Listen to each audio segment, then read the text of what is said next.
So we can start our first session today, and we will have 3 talks about functional structure, clauses, and nominals. And our first speaker is Anna Volkova, who will talk about encoding subjects in participial relative clauses in varied languages.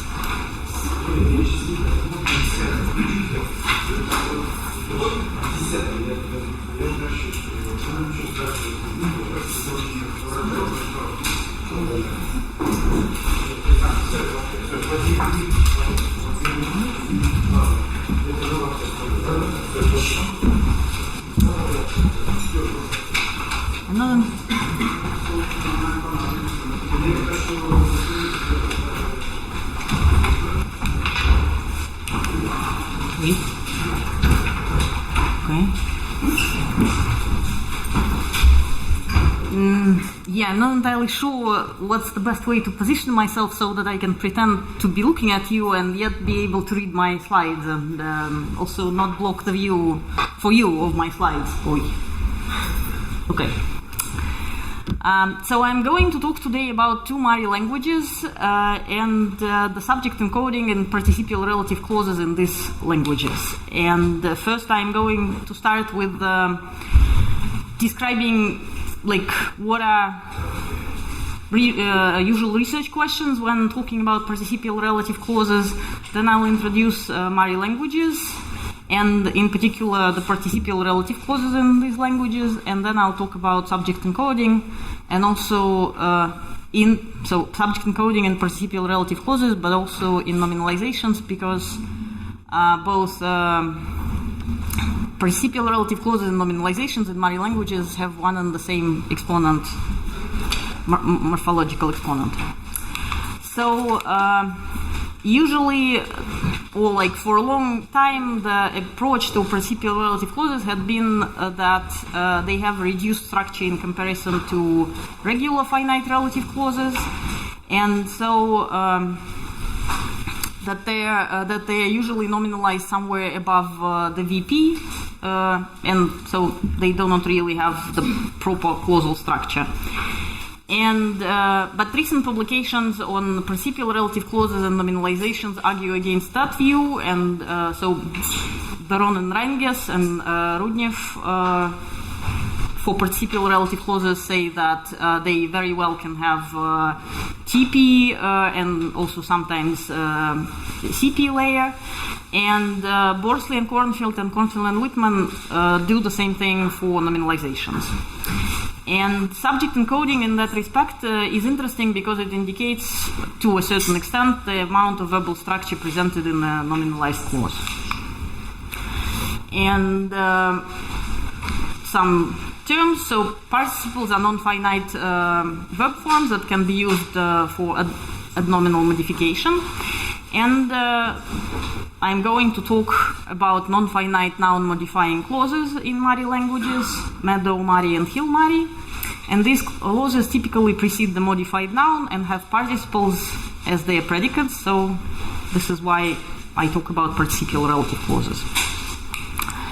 So Mari languages are, there are 2 varieties, Hill Mari and Meadow Mari. Both of them are spoken in central Russia, in the Volga region. Hill Mari is spoken by about 30,000 native speakers, and Meadow Mari is spoken by sort of 12 times more than that. Yet, in the amount of language activists, those 2 varieties are sort of on a par. So this is, okay, can I point? What should I press to? I'm not entirely sure, I'll show like that. So this is, so there is also Bashkir Mari, which I'm not going to talk about. It's further closer to the Ural Mountains. This is 2 Mari languages here, and Hill Mari would be somewhere here, divided by the Volga River, and Meadow Mari is the rest.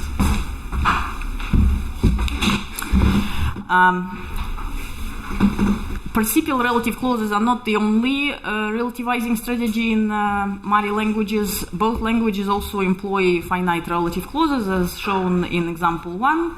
I don't even want to lift the carpet under which we have not slept for a long time. Couldn't level me manshuka verme is still there na.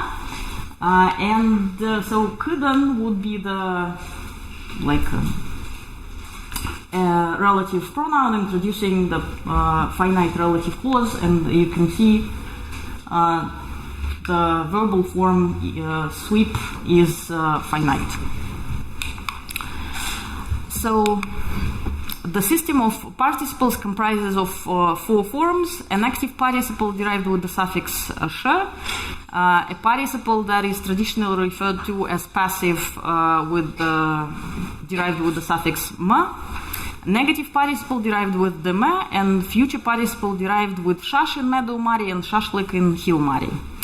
And today I am going to focus on the participle derived with the suffix ma, so the one that is sometimes referred to as passive. As for the accessibility hierarchy, the distribution of power between these participial forms is the following. Active participle sh can only relativize the subject. The passive participle relativizes most of the rest of the positions, so from direct object to possessor, which is abbreviated as jam. And negative participle derived with the me relativizes all the positions on the accessibility hierarchy, and future participle also does the same, so it can relativize all the positions from subject to, well, at least the possessor. Inside the participial relative clause, the participle always occupies the final position, and but it doesn't get any agreement marking linking it to the head noun. And the participial relative clause is usually preposed to the head. This is all shown in example 2. Ivan counts the money given to him by Masha. Mashan Puma is the participial relative clause. Oksam money. Ivan counts. So Puma would be the participle, and there is no agreement with the head noun. So there are 3 main ways of encoding subject with the mere participial relative clauses. One is with a possessive marker on the head noun, which is usually used only for if the subject is a personal pronoun, so something exemplified in 3. I will not eat the pancake that you nibbled. Ty and purlmo is the participial relative clause. The expression of Tyan is optional, but the way of expressing the subject can be also with the possessive marker on the pancake nonatum. So, and the other 2 ways which I'm going to focus on today are that the subject of mere participial relative clauses can be expressed with genitive, so a morpheme n is added to the stem, as here, this is the genitive, or with nominative, but here I do not want to take I don't have a finalized stance on that, because basically that means that we just have the stem, the unmarked stem, which looks exactly as nominative. And the distribution of encoding between genitive and the unmarked form is aligned along the animacy hierarchy. So in Meadow Mari, the distribution is quite rigid. Genitive can encode all types of nominals, but primarily the nominals that are positioned at the top of the hierarchy, so from first and second person to humans. And the unmarked form is used only for nominals low on the hierarchy, that would be from humans to inanimates. The point is that the unmarked form is usually the default option when in both listed examples and spontaneous speech for the lower part of the animacy hierarchy. However, if prompted, the speakers all agree that genitive marker can be added. And in Hill-Murray, the choice of the subject form seems much more an issue of preference. So we'll start with Hill-Murray. If the subject of the participial relative clause is a first or second person pronoun, it can be expressed with a possessive marker on the head noun. And if the first or second person subject is a verb, it usually bears a genitive marker and is often, but not obligatorily, accompanied by a possessive marker on the head noun. This is shown in 5. My friend from whom I took the book went away. So basically the only the subject of the participial relative clause book taking is expressed with the first person possessive marker M on the word friend, which is the head noun of this participial relative clause. And if we look at examples 6 and 7, we see that if there is a possessive marker on the head noun, then the genitive marker on the overtly expressed pronoun can be omitted. However, if there is no possessive marker on the head noun, then the genitive on the personal pronoun becomes obligatory. That same tendency is preserved throughout the rest of the animacy hierarchy, except it becomes more and more relaxed. So in 8, we see that there is a third person pronoun Tigan, the girl he met sings well.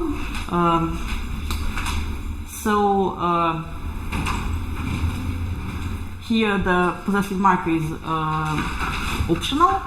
But in the next sentence in 9, Masha took away the dog he hasn't fed for 2 days. There is no possessive marking on the dog, on the head noun, and then we see that omitting genitive marker on the third person pronoun, well, some people agree, some people don't. With the proper nouns,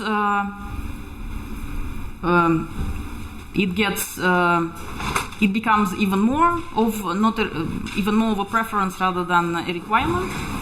And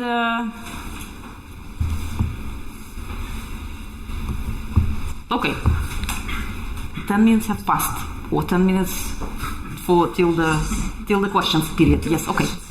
So if Ivan counts the money given by Masha, the genitive marker on the proper noun is optional, and there is no possessive marker on the head noun. And with the human nouns like provodnikan, again the situation is the same. There is no possessive marker on the head noun, and the genitive marking is optional. So with the nouns denoting humans and non-human animates, the genitive and the unmarked form freely alternate, and with inanimate nouns, the unmarked form is preferred, as shown in example 12. I can't find the drawer where your socks are. So,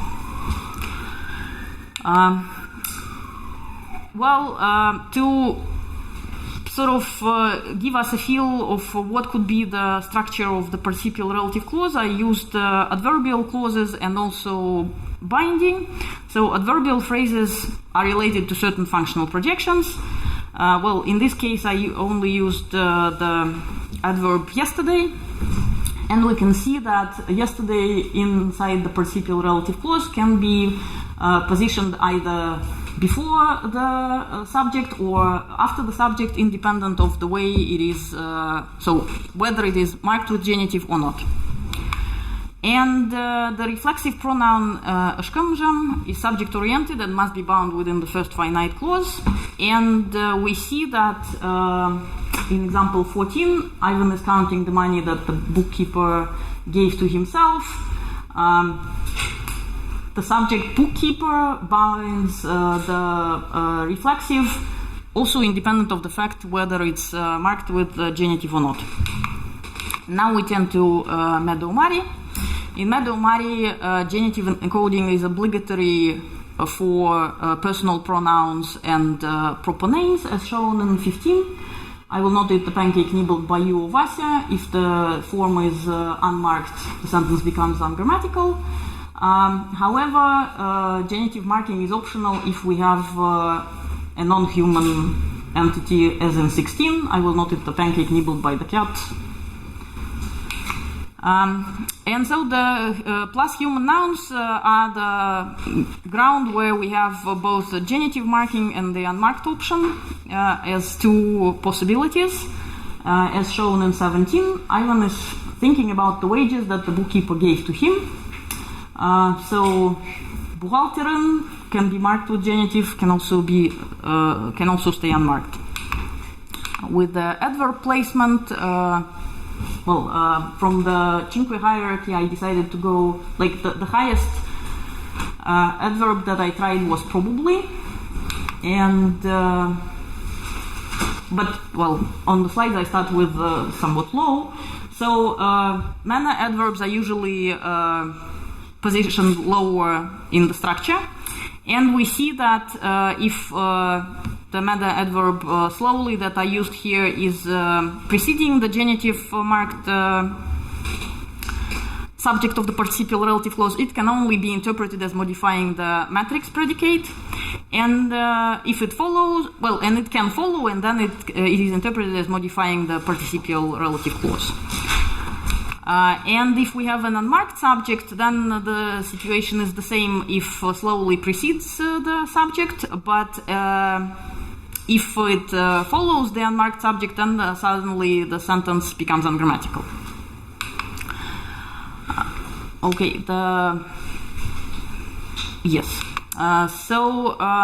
Many adverbs are merged at the V level and then moved to the specifier of voice P, according to Alexiadou. And if the subject is genitive, it has to be to the left of the specifier of voice P.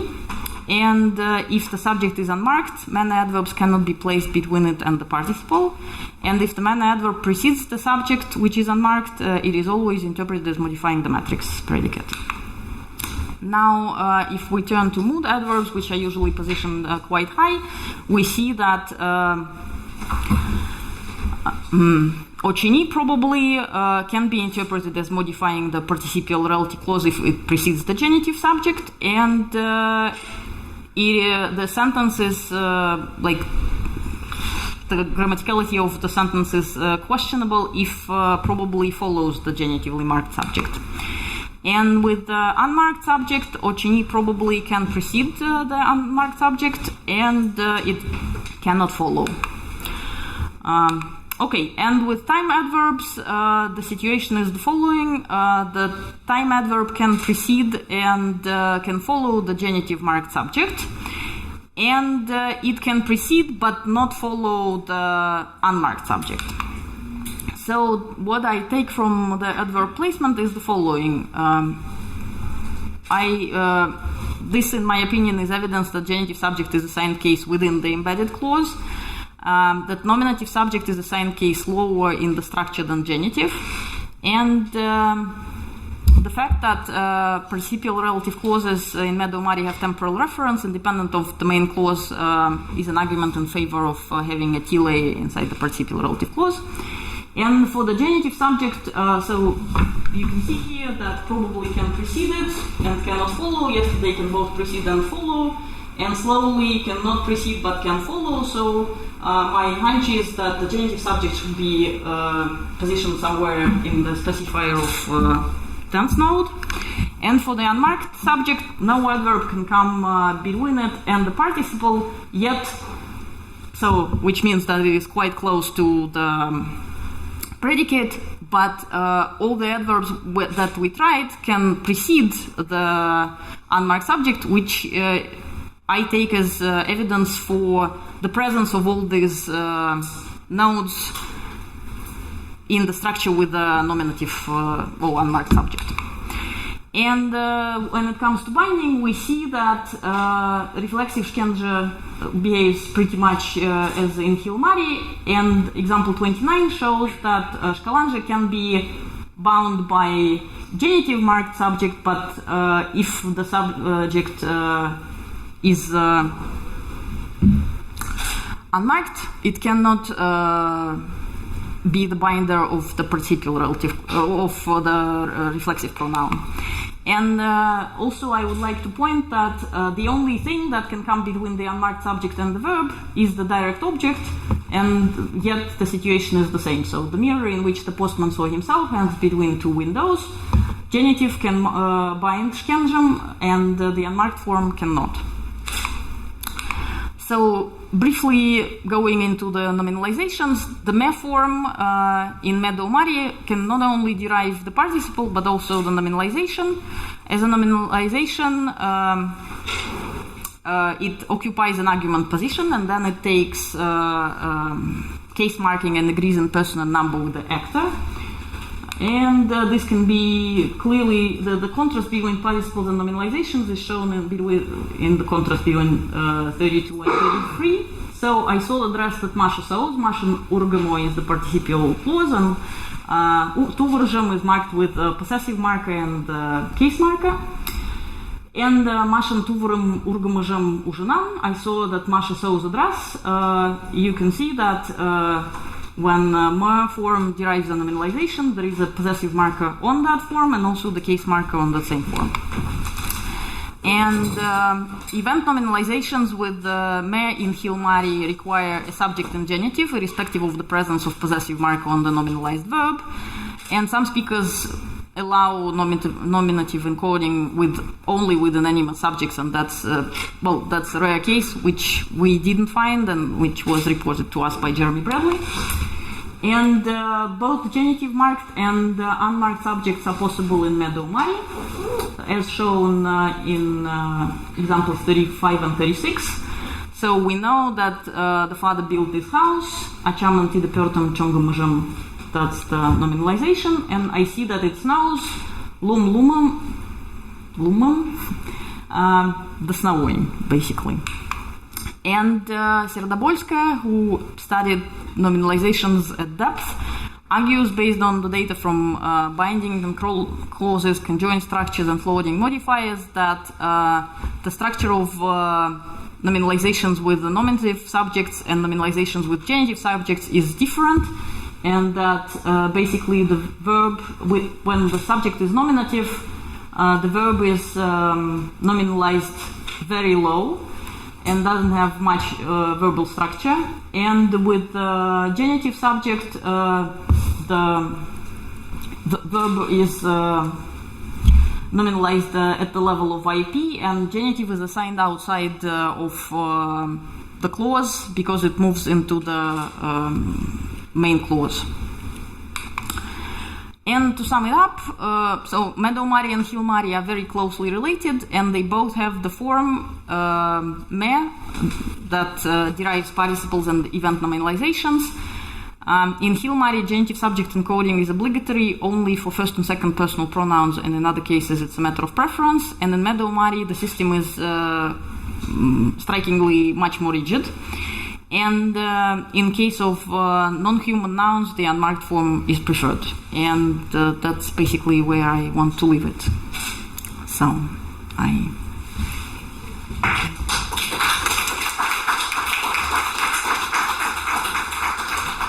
So we've got about 7 minutes for questions.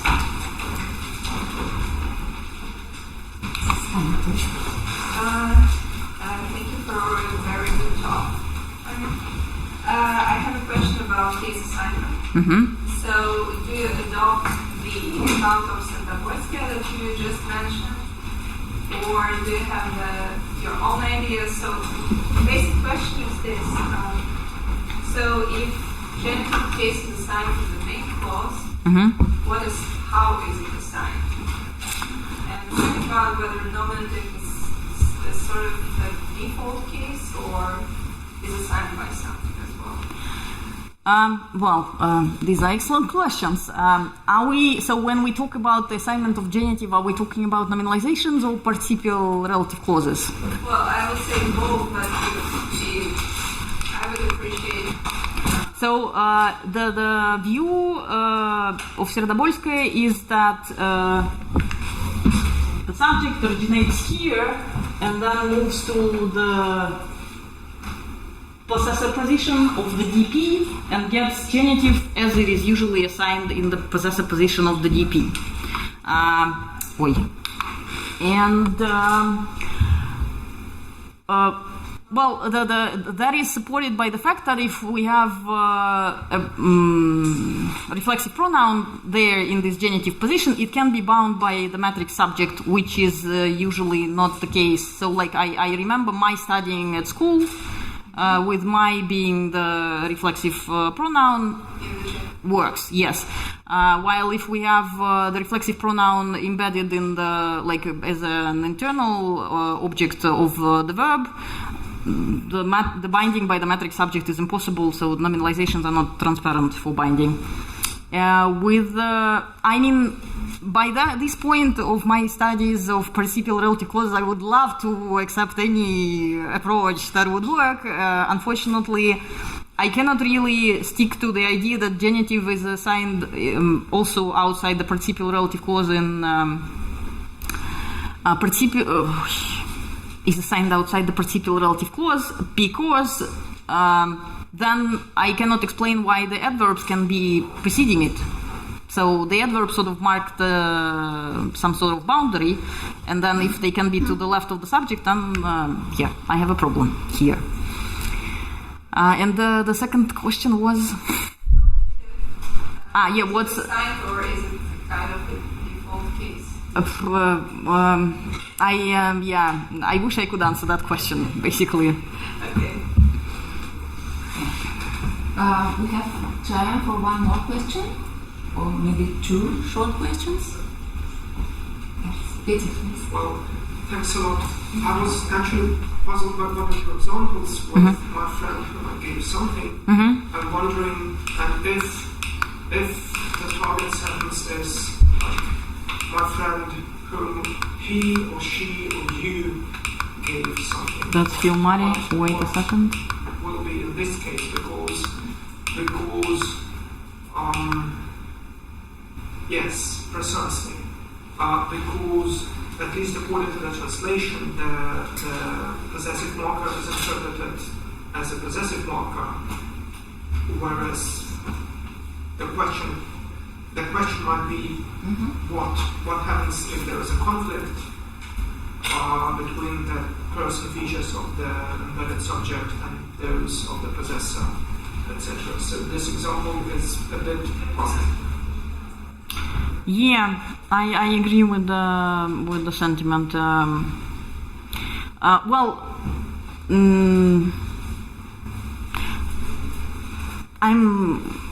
with the verb take. I cannot really. I don't really have anything off the top of my head. But with give, so my friend to whom I gave the book, if it's.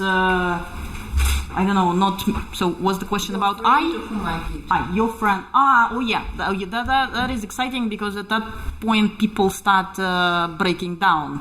Yeah. And so we actually had quite a lot of fun with that, like your friend from whom, when there is a conflict between the possessive and the subject, and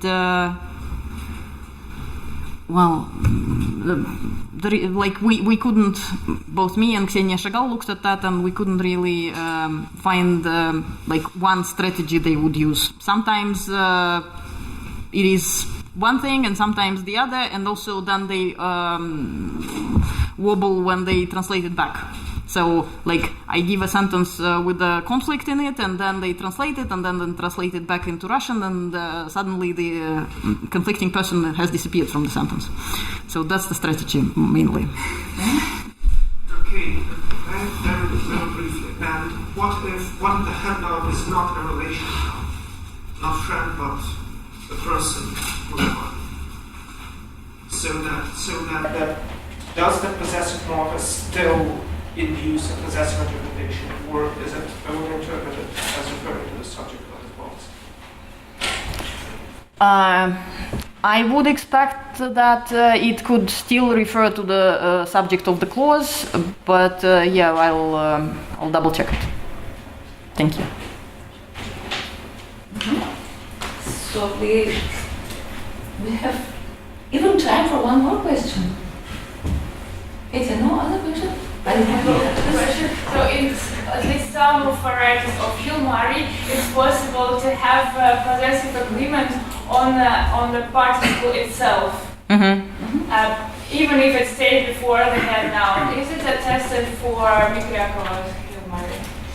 It's prohibited by all the speakers. I mean, we've in all our fieldwork, we have never seen a single example of that. No, not a single example, but still, have you asked it? Because I have seen one example and then I started to ask it completely solve and it was not. Yeah, well, because we haven't seen it, we didn't ask. But, well, thank you.